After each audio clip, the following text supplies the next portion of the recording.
Hello, this is Niswander, and you are watching the Nowman show. Kelly Carlin has been practicing mindfulness and meditation for 20 years, leading groups for 15 years. She has a master's degree in Jungian psychology and is a certified professional coactive coach. We'll have to talk about that. Through She teaches or through the Coaches Training Institute, I see. So she's also an author of a book called A Carlin Home Companion, Growing Up with George. She's also a speaker, performer, and radio host on Sirius XM. Kelly, thank you for taking some time out of your really busy schedule. I appreciate it. My pleasure. Nice to be here. And first of all, I want to talk about your work as a speaker, radio host, author. Then we get into kind of the spiritual, kind of psychological stuff, and then we can end it maybe talking about your dad and what's going on with you and where people can learn more about you. How does that sound? That sounds great. So, first of all, as a speaker and performer, do you do stand-up comedy? I do not. I never had a hunger for it. It wasn't something that ever really entered my consciousness. I mean, I wanted to be on camera and I wanted to be an actor at one point, and I still like to do that kind of stuff. But in my mid 30s, I realized that I did want to be on a stage speaking to the audience. And that was when solo shows started becoming a thing. It was like the late 90s. And I'd seen a lot of solo shows in LA, and I knew that I wanted to go on stage and tell my story and tell stories and really just bring my human story, even though it was kind of extraordinary in some ways, my ordinary human story to the world, because I got so much myself from being an audience member and watching other people share their amazing journeys and learning from them and seeing that I'm not alone and I'm not crazy and all that kind of stuff. So I really wanted to be a part of that. And so I started writing my first solo show in like 99. It was a couple years after my mom died. And I did some readings of it, and then was going to do a big run of it here in LA. And my dad just felt really uncomfortable with it. And so I put it on the shelf and ended up going to grad school, ended up going to Pacifica Graduate Institute. But the last, in the last 10 years, for about 7 of those years, I did tour a solo show called A Carlin Home Companion. It was the first expression of A Carlin Home Companion. It was directed by Paul Provenza, and toured it around the country a little bit, some comedy festivals, things like that, and then had a really amazing 5-week run here in Los Angeles at a place called the Falcon Theater, which was Gary Marshall's theater and is now called the Gary Marshall Theater. And that was the culmination for me for the solo show. It was incredible. I got to do it for 5 weeks. I got to rehearse. I got to have a real set and a real lighting design. It was like, it was done like at an Broadway level. It was incredible, just the production part of it. So, and that right at this point, that has satisfied a lot of my performance needs and stuff. I'm starting to get a little bit of a hankering again, but it's been 2 years since I've toured. So I'm okay being done with it. I'm definitely done with A Carlin Home Companion. So we'll see what happens in the future. I love theater though. I love being on a stage. I love being with a live audience. There's nothing like it. Yes. And I'm really just so thankful that I got a chance with my solo show, and especially with my run at the Falcon, to learn to really be on the stage and be alive and feel the energy and not be just out of my body and terrified the whole time. So it's been a huge learning experience for me. And having, I don't think I really realized until my dad died what a huge shadow he was around my performing. And that really came more clear to me as I wrote my story and told my story and things like that. And that's part of it. The last 10 years of what I've lived is something that I do want to talk more about in the future and tell a story about. But I want to find a way to do it that it's not focused on my dad so much, even though he'll be a part of it. Because it's tricky for me right now.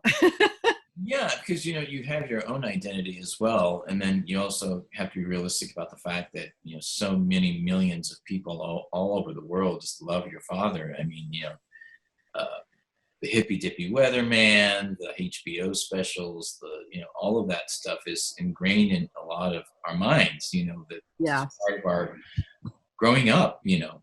Become for me, it was a part of my the comedy side of me growing up. Even though I'm a musician. Humongous inspiration. How long did it take you to write that book? I've been telling stories since I did my first solo show in 99, put it on the shelf right away, had a backbone of it.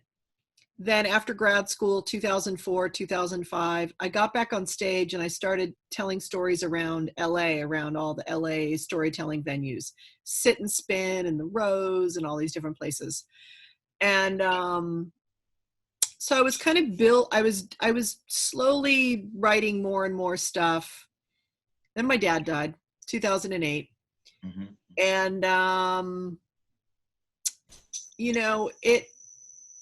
it basically what happened was I became friends with Lewis Black, and he invited my husband and I on a cruise that was going to be like a bunch of he and his comedian friends. They'd four-walled like a lounge on the cruise ship. So there were like 400, 500 rabid Lewis Black fans. And we were friends with him. And he said, look, I want you guys to come on the cruise, and to pay your way, Kelly, you just have to go on and tell some of your family stories on one of the day things. We need a day event. I'm like, okay. And I got up there and I threw up some videos and told some family stories that I'd already written. And then I took my dad's memoir, his posthumous memoir, Last Words, and, took some of those stories. And I walked off the stage and there wasn't a dry eye in the house. People had laughed and cried, and everyone said to me, you've got a story to tell. So I started working with Paul Provenza in 2011 and started writing this show and started doing it in comedy festivals. And then I was in New York in 2013, did a solo show festival there, performed it 3 or 4 times, had just gotten a book agent, had a book proposal that we had shopped around a little bit, and that's another story. And my agent, it didn't tell me, but St. Martin's Press really wanted my book. And so the editor showed up at my show. I didn't know any of this. And 5 days later, I had a book deal with St. Martin's Press. And so that was November of 2013. And I had till basically September, October of 2014 to write the thing, because it was going to come out in 2015. So I wrote it in 9 months, even though I had the because I had the scaffolding, I had a great outline, and I had probably about, a third of it, a third to a half written in some form. Probably more like a third. So that helped. I had a big head start with that, but it was 9 months. It was 9 months. It was a pregnancy. And I had a great editor. She's amazing.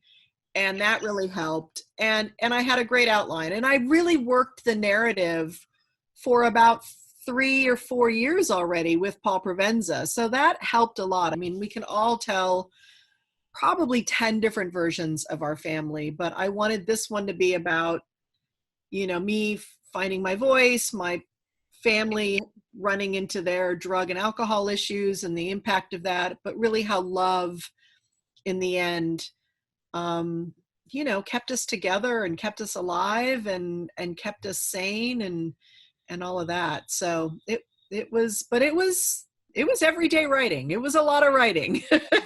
I understand. I do a lot of writing too, and started as a musician. So, but writing to me has expanded. You went to school and you got a degree. Why a degree in Jungian psychology?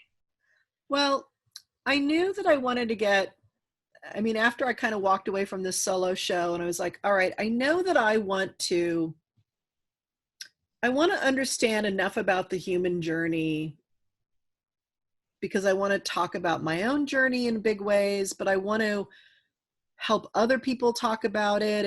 And I just wanted to understand, how the hell do we end up like this? and I'm one of the lucky ones. I had gone through a lot. I mean, that's why I was motivated to do my solo show. It's why I ultimately wanted to do my show again and write my book, is because I'd gone through a lot and I'd come out the other end. And so I was also really curious about, how do we heal ourselves? How do we restore a sense of wholeness to ourselves, or even have a relationship with wholeness? And Yeah. I've always been a seeker. Everyone in my family was a seeker, even though my dad was an atheist, and the atheists loved to claim my dad. My dad was definitely an agnostic and totally a seeker. And I knew I just didn't want to get I didn't know. I wanted to do something that was creative, but also really deep and soulful and spiritual, but also had a little bit of practicality to it, strangely enough. And so I found this place. I'd already known about it, but this place, Pacifica Graduate Institute, it's up in Montecito, Carpinteria, Santa Barbara area. And they have a slew of things. They teach mythology and Jungian depth psychology and all of this. And I went for the master's program, the master's program, because you could get an MFT if you needed to and become a therapist and all that kind of stuff. So that was the practical side.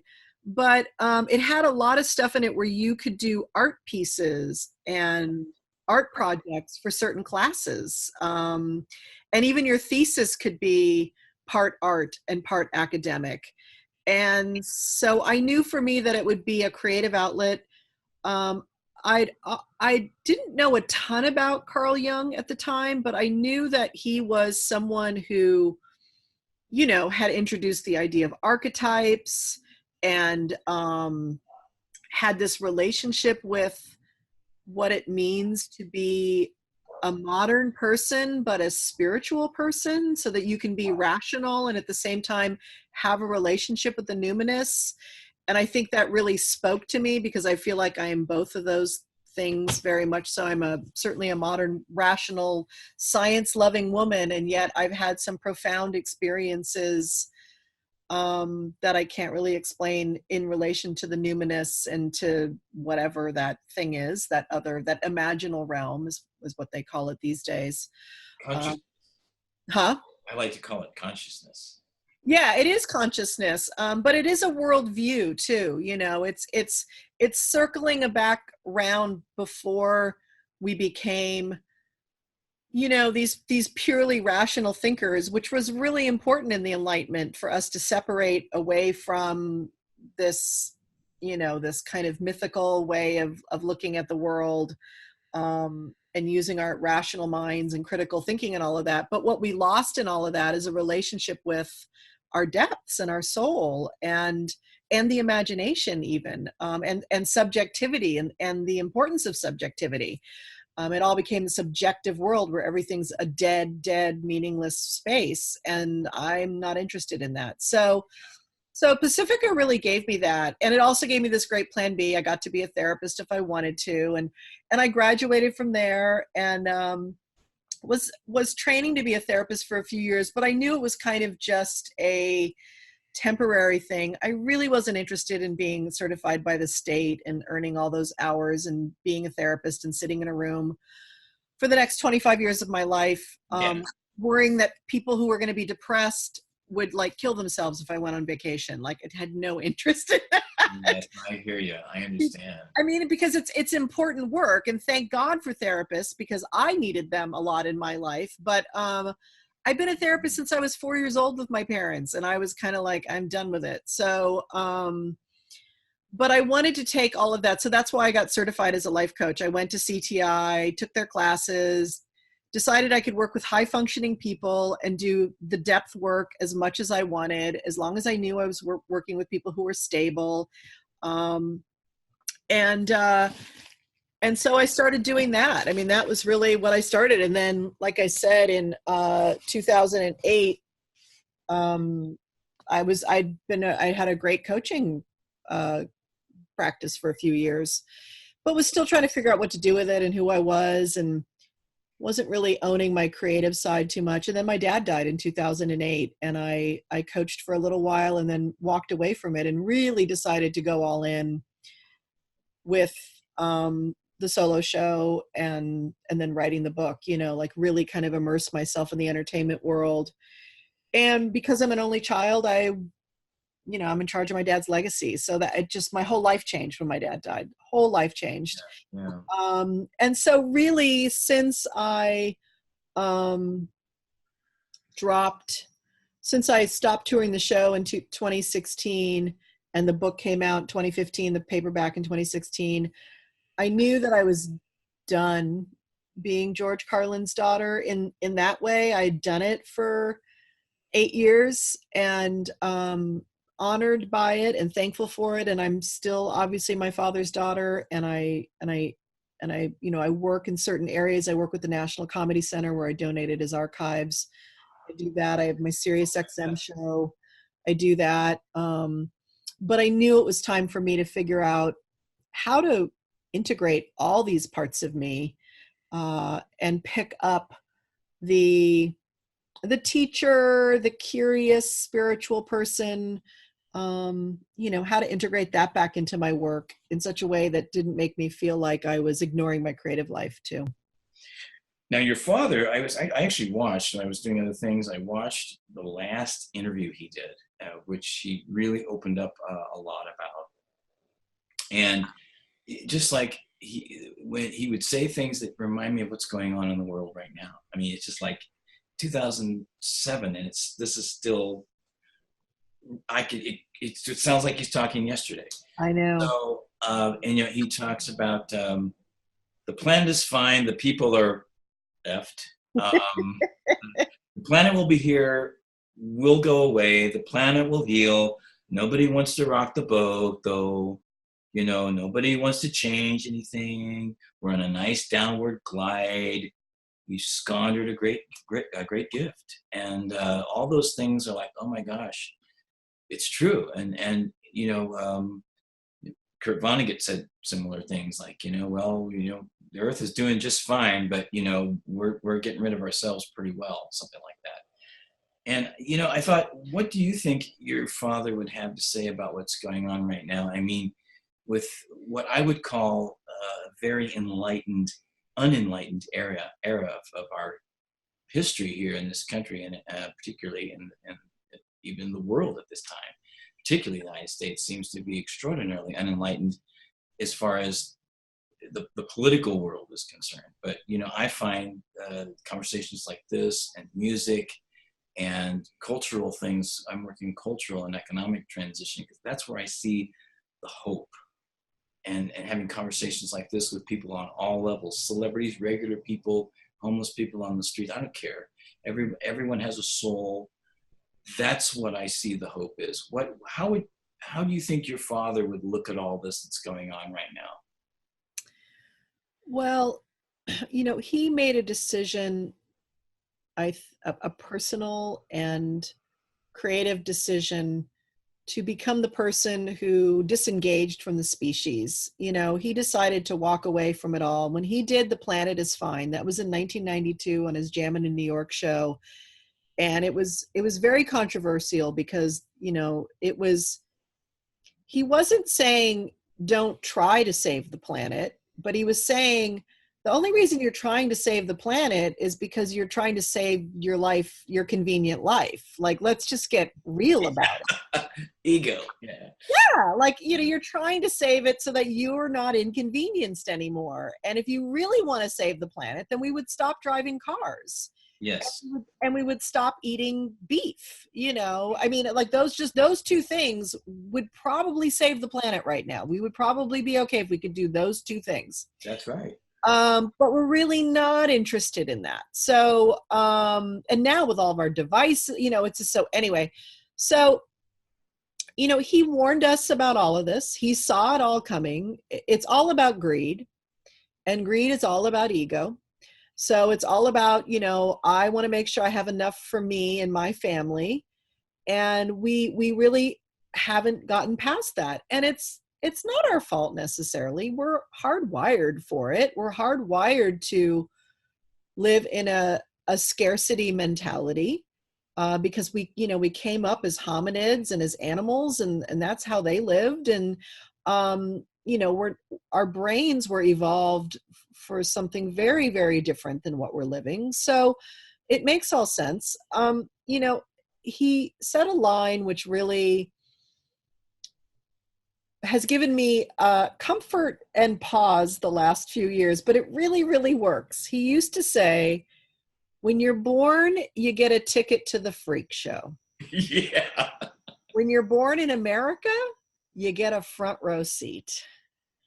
And that's all I've been thinking about for the last 2.5 years is this is the freak show on steroids. How much more do we need of this for us to wake up, to really look each other in the eye and say, you're a human and I'm a human, and we need to stop dividing ourselves into these teams and find out what we really, how we really connect. And the only way we're going to do that is by stop listening to the news, stop watching television, and getting off of social media and having conversations with each other again. And I don't know if that will happen or not. So, but it and every day it gets freakier. I mean, I tweeted, I don't know if you saw my tweet yesterday, but it was like, we didn't even get 24 hours after the midterm elections to just go, okay, there's a little more check and balance in government now. That's all I'm looking for. I mean, I can't control the freaks, all of them, but as long as there's some grown-ups somewhere and we've got some pushback, that's fine. 24 hours hadn't gone by already when, people are talking constitutional crisis. It's like, so the pace of it is just so exhausting. And I know, and some people say it's their plan. Here's what I know. Malignant narcissism is a very difficult thing to be around. People who have that personality, they take up every molecule of oxygen in every single room. When they're the president of the United States and they have that personality disorder, they are taking up so much oxygen in our lives and in the room, and forget the media. I mean, it's insane that it takes every bit of concentration and personal will to find enough time away from it to get some real perspective, to find your center, to do the work we're here to do as humans, reach out to those in need, take care of our own, work hard, share the spoils. I mean, it's all we can do. And above. Every bit of it is important. And it is, yeah. Just like I was saying, with connecting, and having these kinds of conversations, we are creating that transition. It might not seem like it's very much, but if we do this every day and we do this as much as possible, whether it gets recorded and shared with others or not, whether it's just, on the street, in your home, at a party or a club or a restaurant, do it everywhere. And it's dawned on me that that's what we have to do. And there's also economic stuff, which I'm aware of, that I can be a part of, and helping to educate people about a different way to think about our system, because we have to even critique capitalism. People don't like it. I'm not apologizing for it. We need to. It's a problem. And there's reasons why, So I'd love to continue this conversation again. Let's do it sometime, maybe in person. And that'd be great. I would love that. Fantastic. Kelly, thank you so much. Tell us where people can learn more about your work. So I have two big things going on right now. One of which is I'm over at Patreon. So if you go to patreon.com/Kelly Carlin, you can see some of my offerings there, one of which is my podcast. You get a little early version of my podcast, which I do about twice a month. But it's also where you can sign up for my Sunday Unplug, which is my mindfulness meditation, Sunday self-care. You get, almost every Sunday. I take off a couple of weeks here and there. There's also a women's creative thing. So that's my Patreon, which you can support my work and you can be a part of the stuff I'm putting out there in the world right now. And then also right now, I'm also having conversations with women. I'm enrolling a very exclusive program. It's called Women on the Verge, Go Deep to Take the Leap. And it's for women who are in transition, who want something deeper, wider, and more meaningful in the next phase of their life. And it's a year-long program. It's a small, exclusive cohort of women who go through the program with me. And it's profound work. It's life-changing work. It's kind of getting the 2.0 or the 3.0 version of yourself. It's and it touches all areas of your life. And if you go to womenonthevergecoaching.com, you can see that program and sign up to have an appointment with me to talk about the program and how it's a good fit and what you're looking for. So those are my two main areas right now that I'm working in, and my website's up there, but you can also follow me at Kelly_Carlin on Twitter, and Kelly Carlin is here on Instagram. I'm also on Facebook, but I have very mixed feelings about Facebook. So I try to bring people over to my Twitter and my Instagram, which I enjoy a lot more. I visit Facebook because I guess it's a necessity, but I'm not a big fan of their work right now. Yeah, I hear you. I understand. Well, thank you so much. I really appreciate taking the time out today. And let's do this again. I would love to, Daniel. This was really, really great. Thank you so much for inviting me. Thank you so much.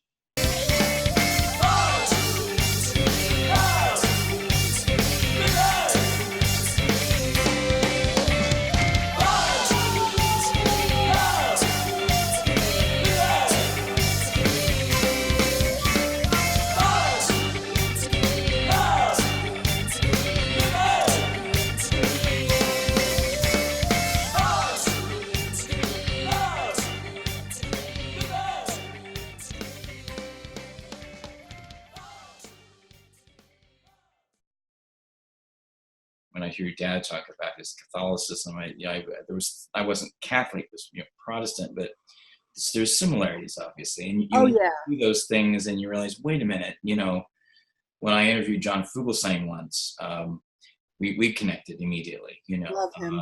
And he said, you have to wonder when people take something seriously like a talking bush. But you talk about Jesus, love your neighbor as yourself. Well, that's just a metaphor. And it's funny, but it's also not, and it just, to me, I know that what you're talking about the combination of art and spirituality and reality. I have a song, Surfing with Jesus. So we are connected to something bigger than us. It's just the thing that's bigger than our conscious ego. That's all it is. And I love the way you put that. And I remember when my dad, he went to rehab at age 68 because he was like, I'm binge drinking red wine and I'm taking Vicodin for my arthritis too much and I just need it. So he calls me like a weekend. He's like, look, we're going to AA meetings. And my dad said, I just don't know what to do with this higher power thing. And that's how I explained it to him. I said, look, Dad, it's Carl Jung sees it as this thing called the self with a capital S. It's bigger than your ego. That's all it has to be.